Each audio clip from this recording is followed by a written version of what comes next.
Hey everybody, what is up? Welcome back to Final Trade. We're going to take our first look at Fallout Collector Box sales data off of TCG Player. These data go through the release minus 14 day, which was last Friday. So the entire pre-release period up to release minus 14 here. It had sold 942 boxes on TCG Player for a total of $253,000 for an average price of $269 per box. Now that's very deceiving because if you look at this plot of 7-day moving average price, you see how it was very, very, very stable and then it suddenly went to the moon. If you go and you look out there today, Monday, you can see these boxes on TCG Player are selling for $340 each.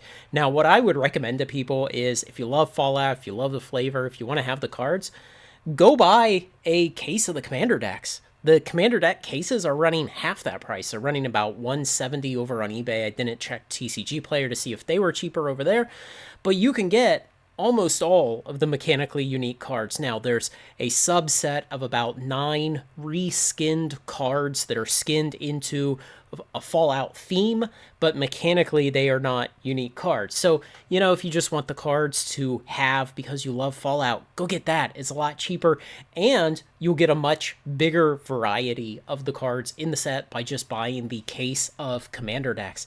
So, what to compare this against? We're going to put up here our previous history of Universes Beyond collector boxes. So original Lord of the Rings, Doctor Who, and Lord of the Rings Special Edition. And you'll see this blue line of Fallout collapse down here.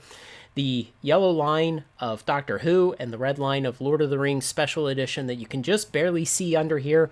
Well, basically Fallout is outselling those at this point in their relative life cycles by about a 5-to-1 ratio. So doing a lot better than Doctor Who, doing a lot better than Lord of the Rings Special Edition. But of course, a lot of people say that, well, really, Lord of the Rings Special Edition was not advertised properly. Most players did not really know it was coming. Now, if we look at the purple line, this is the original Lord of the Rings collector boxes from last summer that had the one ring in them. And at this same point in its lifetime, the gap here in performance of cumulative dollars spent for the collector boxes on TCG Player is a 6-to-1 margin. So yeah, it's going to be a long time before we see anything outpace the original Lord of the Ring collector boxes, and when we do see it, we know we have a real winner on our hands. But Fallout looks like it's doing great compared to these other Universes Beyond sets that did not have something like a one-of-one card, especially a one-of-one,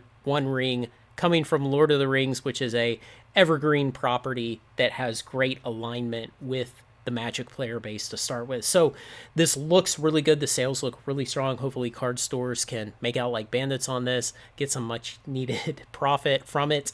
And like I said, guys, if you want the cards, if you love Fallout, you just want the flavor, go treat yourself to a case of the Commander decks. I think that's a much, much better value. Yes, you won't get all the wild variants and everything, but, you know, you might wait 6 months, and if you want something like a complete set of the pips or whatever else, go out and buy singles. Give it a little while for the market to calm down, for what singles there are to flood into the market, and you may be able to pick up artistically unique subsets that really interest you at much better prices later and spend a lot less money overall. Now, on the long timeline, the sealed collector boxes, yeah, I think they'll do fine.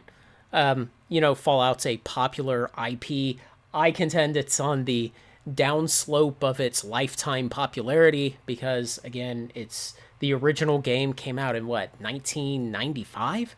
So it's nearly 30 years old at this point, and you can only do the post-apocalyptic survival open world RTS thing so long before audiences kind of move past it. But I think these are fine to buy, put back in the closet, cast that wide, thin net, like I always say, buy a little bit of everything, and you'll do great in the long run. Let me know what you think, guys, what you're planning to do with this. I will be back to take another look at it this Friday at release minus 7 days, and then the following Saturday, as in 8 days after that. So after release day, so we get a look at all of the pre-sale performance through release day.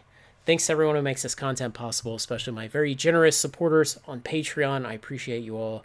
Like, comment, share, and subscribe, and join me on Final Trade.